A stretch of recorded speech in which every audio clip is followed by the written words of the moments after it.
strategize together.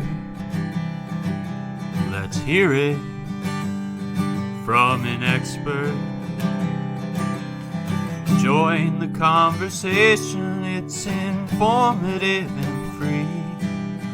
You and me, let's talk some strategy.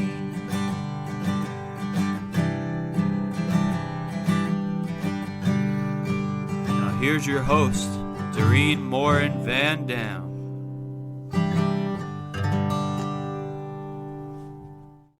Hello, everybody. We are live with another episode of Strategy Talks. We're so thankful you're here. If you're here live, put in the comments where you're watching us from. You can either put your hometown or also what platform you're on. We're live streaming to Twitter and YouTube and Facebook as well as LinkedIn.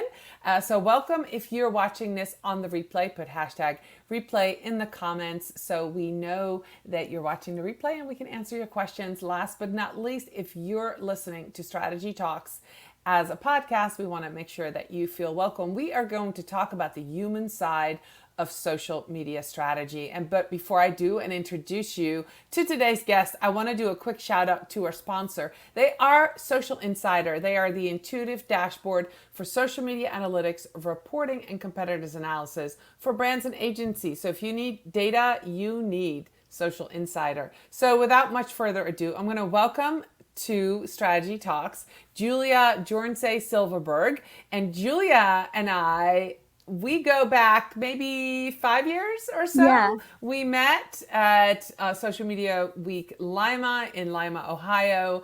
And it's been wonderful to see you at Social Media Week Lima and Social Media Marketing World. So I'm very grateful that you're here today. Welcome. Thank you so much for having me, Dorien. I'm always so happy to get to see you. And it was a blast to have you on when I hosted the live show for Now Marketing Group. So we've gotten to see each other in person and digitally and this kind of format. So it's always just the best to get to talk to you. Absolutely. So for those who don't know Julia, let me just tell you who she is. Julia Jornsay-Silverberg is a social media enthusiast who loves to excite, inspire, and motivate people and brands to cut through the digital clutter by being authentic and vulnerable online. We're going to talk about those two things. She has a diverse background working in digital marketing for the Buffalo News, the Buffalo Niagara Partnership, Telesco Creative Group, and the Now Marketing Group. As the 2018 recipient of the Emerging Alumni Award granted by the University of Buffalo School of Management Alumni Association, Julie has more than 12 years of experience working in digital marketing. You look way too young to have 12 years of experience, Julia. She's known for delivering powerful presentations and programs that leave brands and people feeling excited and empowered. Wow. I have about 12 years of experience, but I'm quite a bit older than you. This is very exciting. When I was reading your bio, I was like, oh, that's awesome. So you and I entered the social media arena about the same time. Yeah, I honestly have been doing this work for a while now. Even before I even graduated from grad school, I had opportunities to start social media entities at various internships that I did. And so it has been so cool to see the evolution of social media throughout my career, because what started as I remember when Facebook had the Julia is, and then you would write there's just been so much evolution with all of these platforms, so many new platforms that have come up, and video has dominated the landscape, which, I love so much. So it has just been so cool to be a part of this industry and get to meet amazing people like you. Yeah, I agree with you. It's in a way widened my world, my view of the world, but it's brought the world closer together. I'm an immigrant and I've been away from my home country for 35 years, but the rise of social media has allowed me to have a much closer relationship with those I love back in Europe. So let's talk about authenticity and vulnerability. That's one word that we don't usually use when we talk about online marketing. And it's usually not a word that we want people to maybe even consider. So let's talk about those two words. So I feel like authenticity and vulnerability are really like the two keys to being successful on social media, whether you are just going out and kind of trying to build a personal brand or whether you're a business. Because the reality is being authentic being yourself, that's going to be the only way that you can really stand out. It's going to be the only way people get to know you, right? Like if I were just putting on an act and being some way on social media, if people then met me in person, they'd be like, wait, this doesn't really add up. You are not the same. So being authentic on social media and online, it's a great way to just kind of speed up the pace in which someone would get to know you. So then when you do have the chance to meet them in person or dive a little bit deeper in a conversation like this that you and I are having, you're like, oh yeah, the person that I've seen online, the messaging, the energy, the attitude is very similar to what I'm getting in real life. That helps to build trust. And as we all know, we want to work with people who we trust. The next piece of it, go ahead. No, I was going to say this. So if you're listening to this, if you're watching this, okay, this is the point that you make, Julia, about the online and the offline. It's something that a lot of people miss. They think I can finally be something that I'm not really. So I'm going to puff myself up online or make myself be. And then you meet somebody in person. It's such a turnoff when that person is not the same that you think. And it happens to celebrities, right? Yeah. So you go and meet somebody and you're like, they're really not very kind or not very nice, but those who can grasp the understanding of authenticity, that's really huge. So I love the way you explained that. And if you're watching this and you have an old photo of yourself on LinkedIn or on Facebook, or you're really pretending to be one thing and you're not, that is only going to last you so long, because that's something that you didn't say, Julia. But yep. That's the part that we know from our experience, that you can pretend only so long. Exactly. And I mean, one of the things that I feel like I'm known for online and in person is my big energy. But if all I did was show up online with this kind of energy, and then if you met me on person and you were like, wait, where is that energy that I'm used to seeing and feeling from her? Like you said, it would be really weird. It would be a turnoff and it would be confusing. You'd right. feel a little distrustful. And that is not what we're here to do on social media. And so I think where vulnerability comes in is, I fully believe, and I've seen firsthand, that being vulnerable and sharing not just the perfect, pretty moments, but sharing more of the reality of being a human being in this world. It's what I like to call the anti-highlight reel. Sharing a little bit of that anti-highlight reel is also what makes you trustworthy, and it's what makes you believable, and it's going to be the best way for you to actually create a connection to someone. Because if all I did online was show up and be like, look at my perfect apartment, look at my perfect outfit, look at this, and all I posted were highlights, I'd probably, number one, be creating a little bit of comparison in my audience. Like I'd be making them feel like a little less than, because I'm only showing the pretty and the perfect, and I wouldn't be relatable. So there would be no way for people to really relate to me, because everyone has tough days, hard moments. I literally actually had a tough mental health morning this morning. I was crying, got myself out of it by taking a hot shower, listening to some music, and getting ready to show up for this. But I literally posted on my stories a picture of me with my puffy eyes saying, some days you have a tough morning, and that's okay. That's human. And I've seen that by doing that on social media, I've created a really close relationship with my audience, because they know that when I say I'm doing good, I'm really doing good. And they know that if I show up and say, hey, I'm having a tough day, like they know that that's real too. And that is what allows us to really connect as human beings, are those things that we can all relate to, like having bad days. No one can relate to having amazing, 6-figure months every single month. As you know, I see so much of that on social media, and I don't think those people are creating real relationships. No, they're not, because we all know they're bullshitting. Right? Let me just say it out loud. Yeah. So let me ask you a question that's come up once before, and in one of my other shows, and I would love to see your take on that. What is the difference between being vulnerable and being straightforward with yourself, or something that's happening in your family? Where do you draw, I guess, the line of being personal and sharing private things? Because I think that is something that confuses people. I'm pretty sure where my line is. How do you teach that, and how do you set your own boundary in that regard? So that's a great question. And I think that that is something that every single person needs to figure out. What are the specific categories within their life that they feel comfortable sharing? Because for some people, they might decide, you know what, I'm never going to talk about my romantic relationship or the relationship I have with family. And that's a boundary that they've set. For me, I have made a conscious decision to share a lot of my life and be vulnerable, but I really draw the line on, am I bringing my audience a lesson or a problem? So I'm super mindful that if I'm going to be vulnerable, I'm going to make sure that there is some message or takeaway or value piece for my audience to have in that vulnerability, right? So I would never show up on a story and just be crying and being like, things are so hard, I feel so overwhelmed, and just like emotionally dump onto my audience, because that would make them feel uncomfortable. It would make them feel worried and concerned for me. But I feel comfortable posting a picture of me with puffy eyes and saying, hey, I had a really hard morning, and here's what I did to turn it around for myself.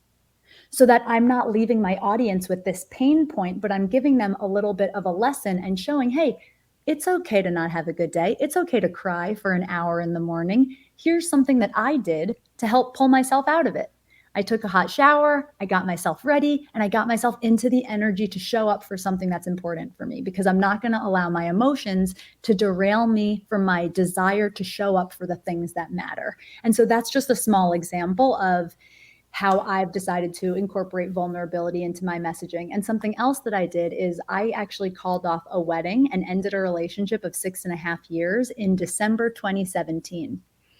And I had been with that person for 6.5 years. So you bet their face had been a lot on my social media. They'd been in my stories. And I shared with my audience that I made that decision, that I called off the wedding, and that it was really hard for me, that I was going through a life transition, and what I was doing to kind of support myself, pick myself up, and hold myself through that tough time. I did not share any details as to why I called it off. Nothing like that. To me, that would be oversharing. It would be inappropriate. It would be going a little too far.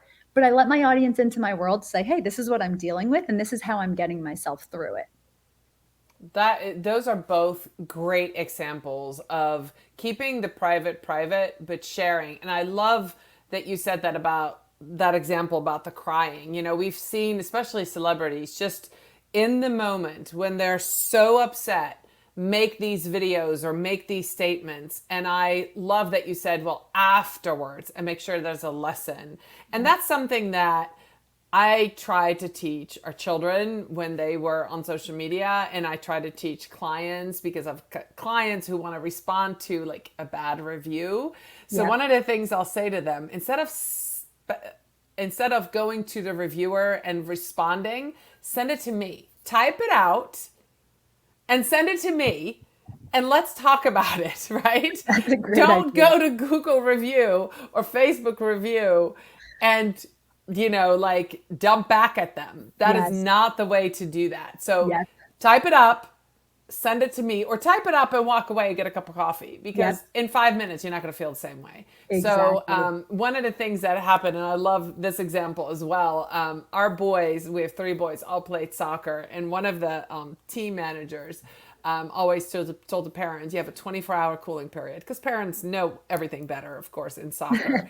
And he's like, I don't want to, you're going to give me a timestamp. I want to know when it happened. And then I don't want to read anything that's not at least 24 hours later, because you need to take your emotions out of it. And that's kind of what you're doing. You probably set yourself an hour or whatever. You need to be on the other side of the crisis before you share. And I love that. So for those of you who are listening and those of you who are watching, sharing vulnerable and being authentic on social doesn't mean in the moment picking up your phone and just dumping.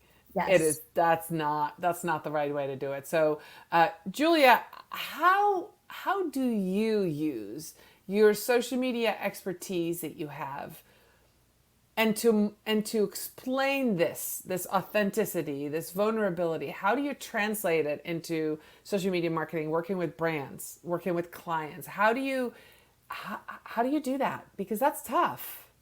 Well, I do a lot of public speaking and I do a lot of consulting work with businesses, and I really help them to understand the power of humanity. Because the reality is the most effective marketing today is some form of user generated content. It is some form of a community member who loves a brand, who has been happily buying from a brand, giving the power and the voice to that community member to say, hey, I absolutely love this brand and here's why, or I absolutely love whether it is like a water bottle tumbler or a microphone or a bread brand. Like, there are people who are fiercely loyal to certain brands. And what I work with businesses to help them understand is, who are the people who love your brand, who have been talking about you for months, maybe for years? And how do we start to build a relationship with them and start to make them part of our community, so much so that they are talking about us, that they're maybe taking pictures or videos of our product, sending it to us? What do then we do as a business to kind of incentivize that person to keep doing that? How do we make them feel valued? And so I really help businesses to understand that the more that they can incorporate humanity, and whether that is customers and or team members, letting those people be front and center in your marketing, that is going to be so much more influential and impactful than if a business who usually has a social entity of a logo, right? If they are just posting and saying, we're the best, we're awesome, there's not a lot of humanity in that. But if you have teammates saying, I love working for this business and here's why, that is going to really impact humans. They're going to listen to that and pay attention to it. And so I just love getting to work with businesses to help them see the bigger picture and help them stop being afraid to show that humanity and start realizing the plethora of opportunities there are to do that in a way that feels comfortable for the business, so that they can really start building closer relationships. All right, so I have a follow-up question for that. How do you convince somebody that that's the right thing to do? You said all the right things to me, but I'm going to be playing CEO. Go, but they don't know what to say. But we need to have control of what's being said. But, what if the quality isn't good? What if it doesn't look professional? What if, how much do we need to pay them? How often are going to talk about, can we approve all the content? All of those questions. What do you say to that? Because that's a tough one. So to be honest, there are kind of two answers to that. Firstly, the numbers and the stats show it.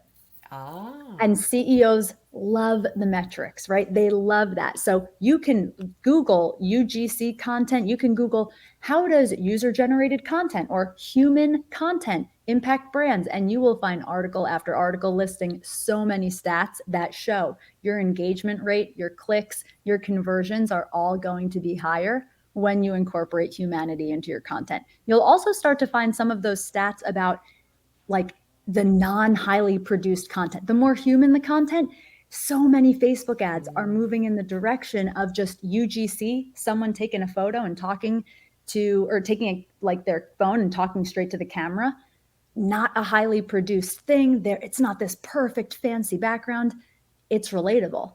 And the relatability is what's moving the needle for a lot of brands and businesses. So firstly, I show them the stats, because you can't argue with the numbers. Absolutely. And then what I remind them is, for every single thing that you just mentioned, how much are we going to pay them? How are we going to make sure that they show up well on camera? There is quite literally a solution to all of those things. And if you work with someone who's very organized and who knows how to do this stuff, they will be able to literally provide you with an answer to all of those things. And all of those things are going to fall into the bucket of fear of looking bad. And so that is why I found that really doing that mindset work with the business, really helping them to understand the big picture, those fears just start knocking right off. Like, you could just start crossing them off the list, because they start to really understand, oh, wait, so if someone stumbles over their sentence, that actually isn't going to look bad. It's actually just going to show that they're a human being.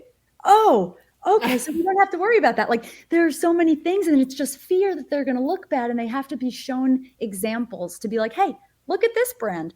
Look at how well this did. And then it's like, oh, whoa, I did not realize we were looking at things with so much tunnel vision, but the world has changed, and we are so much more embracing of humanity. The pandemic just let us strip that perfectionism away and be like, let's bring on the real people doing real things, speaking honestly.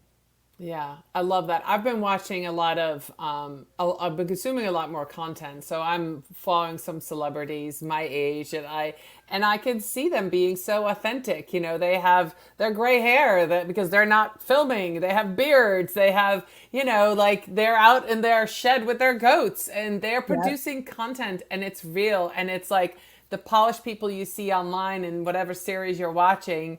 It's kind of nice to see them be authentic. So I do have another follow-up question Yeah. on that.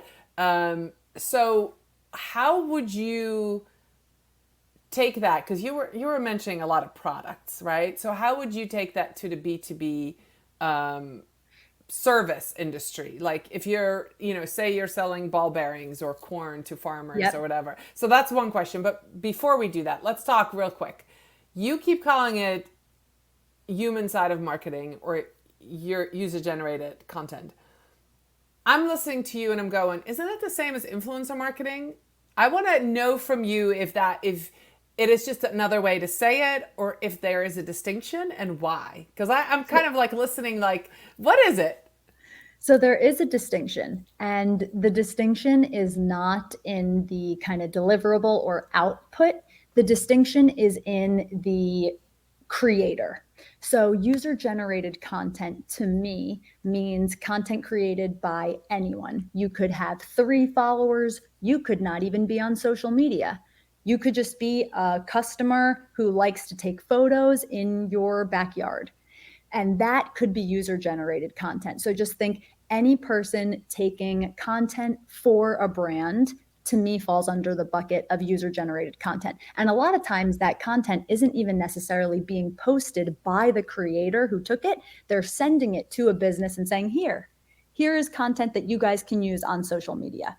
Whereas influencer marketing to me is more the business tapping into the audience and influence that the creator has. So with influencer marketing, the influencer is definitely posting about the brand on their particular page, and it is more about them posting it on their page so that their audience sees it. Maybe they collaborate with the business so that it shows up on both of their pages, but it's less them sending something to the business to say, hey, here's it for you to post. And they're like, hey, I'm going to post it so my audience knows I love you guys. And so it's just a little bit different in who is actually doing the posting. With UGC, a lot of times the business is doing the posting. With influencer marketing, a lot of times the influencer is doing the posting. Okay, that's great. I just wanted to, if people are listening, we've talked about influencer marketing on Strategy Talks before, Absolutely. and I love your take on that. And I have seen both. I have worked That, with companies that have done both. I actually have seen a company embrace both at the same time, which is possible. yes, Yes, that's a great strategy. yeah. And All right. remind me, what was that question? So the question is B2B. So Oh, sell yes. trade.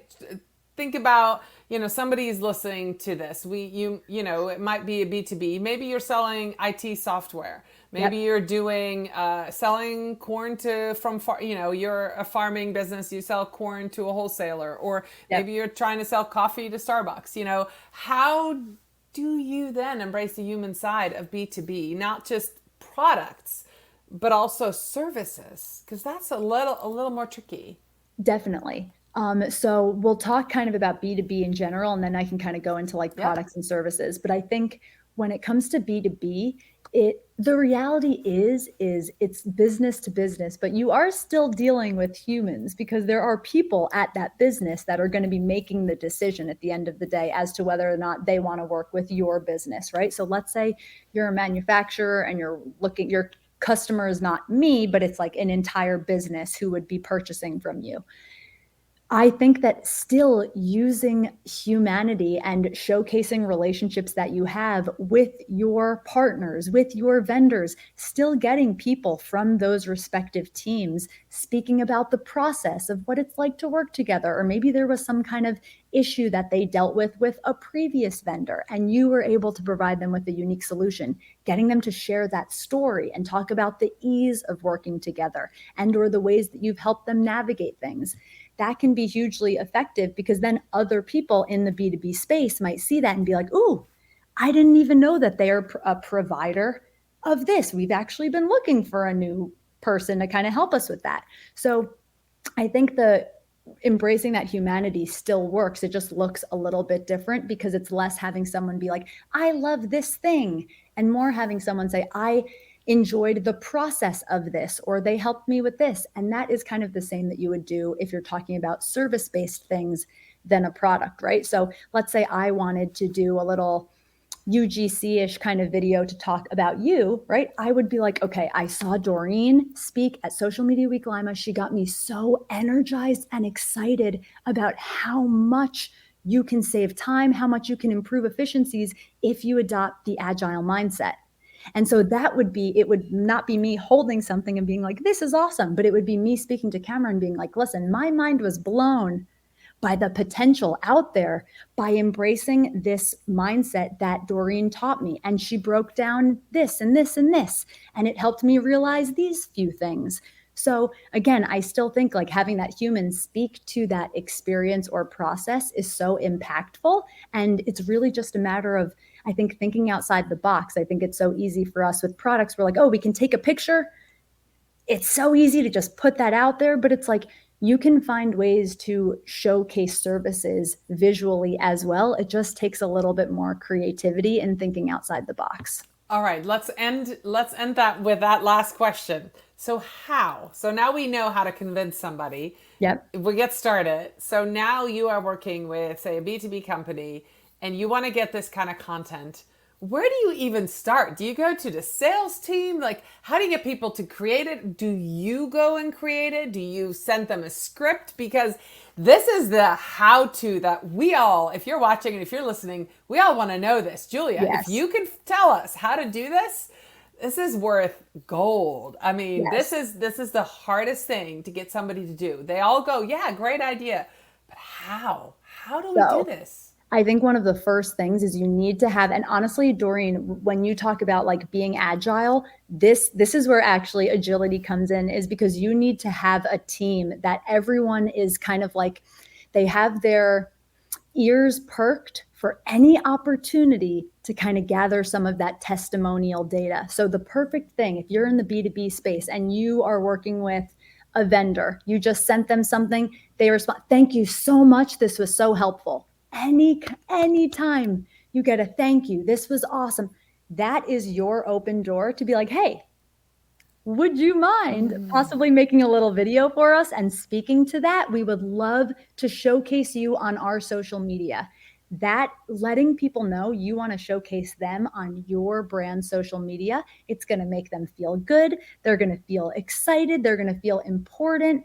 And as a team, you then have a bunch of people who are constantly ready, like, oh, that person said that they had a great experience. That person said, maybe you empower your team to reach out directly since they're the people with those relationships. Maybe you have someone on your team who is dedicated to doing outreach, and you just put together a list of, these are the people who we've heard great feedback from. Or you talk to your sales team and you're like, okay, we just got 7 really big orders from these clients. Let's make sure we first follow up, ask them how things are going, how they're feeling. And in that conversation, if they say they're really happy, things are going well, we then say, hey, would you be willing to record a little testimonial? Would you be willing to send us a quote that we could turn into a graphic?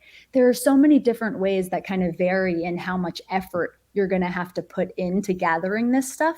But just starting to create that agility in your team to start spotting those opportunities and giving them the tools and like the empowerment to be like, yeah, do that, gather those things. That's what we've been doing for a client of mine. And we've been getting so many more testimonials because rather than having one person on the team ask for them, we've got 4 people who are ready to ask whenever the situation presents itself organically through conversation. I love that. And I love the word empowerment. I believe that if you don't empower your team to make these kind of decisions or to do this, you're keeping back their creativity. So we talked about that in Agile, right? Yep. Absolutely empower them. And that means they might make a mistake here and there, but also means they might come up with some incredible ideas. Exactly. And so I love that. This has been a very enlightening conversation and human to human. Julia, I just want to thank you for showing up real and authentic today and sharing all that you know. I absolutely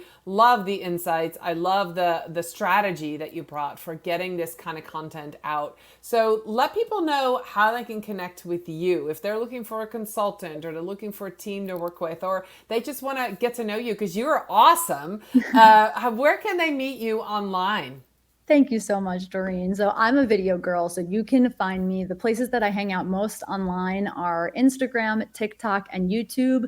You can find me there at jbethjs, but also as a social media geek, I made sure to get jbethjs anywhere. So if you're a Facebook person, if you are a Twitter person or X, you can find me at jbethjs at any of the social platforms. And I would love to connect with you and love to help you figure out what it looks like to really embrace humanity for your business and start to incorporate a little bit more strategic like really apply more strategy into how you're going about kind of adding that humanity. That is awesome. Well, thank you so much. I want to say thank you to all of you who made it all the way to the end here. If you're listening to the podcast, you know we'll be back next week with another episode. If you're watching this live, you know I'll be back next week with another episode. So thank you so much to everybody for being here. And Julia, wonderful, wonderful to talk to you as always. And I will see you soon. Bye, everybody.